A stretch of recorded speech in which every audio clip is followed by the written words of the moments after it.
How many times have you gone out to check your trail camera and got a picture of a big buck like this? I mean, what serious hunter doesn't like a big rack?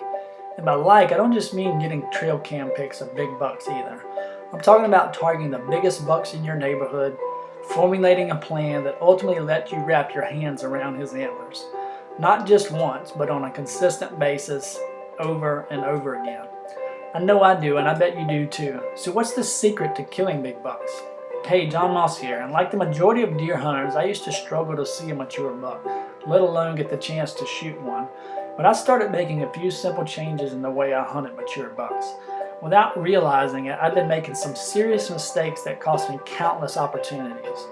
Now that I know better, I realize my mistakes were spooking deer without me ever knowing it. Mistakes that you're probably making too. So what are some of the biggest mistakes that average hunters make?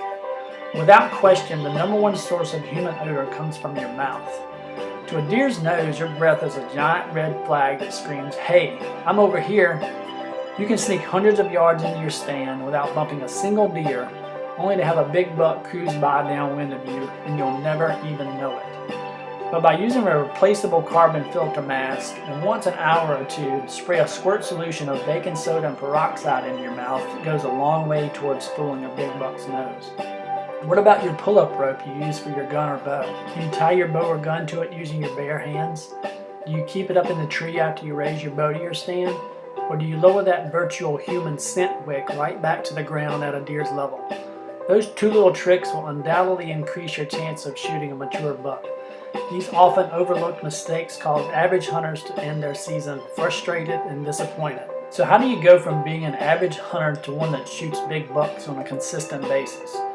So far, I gave you two simple tips that relate to fooling a big buck's nose, but there's so many more that most hunters probably never think about. Honestly, it's not just one thing that you're doing wrong. It's likely a bunch of little things, often overlooked or misunderstood, that lead to frustration.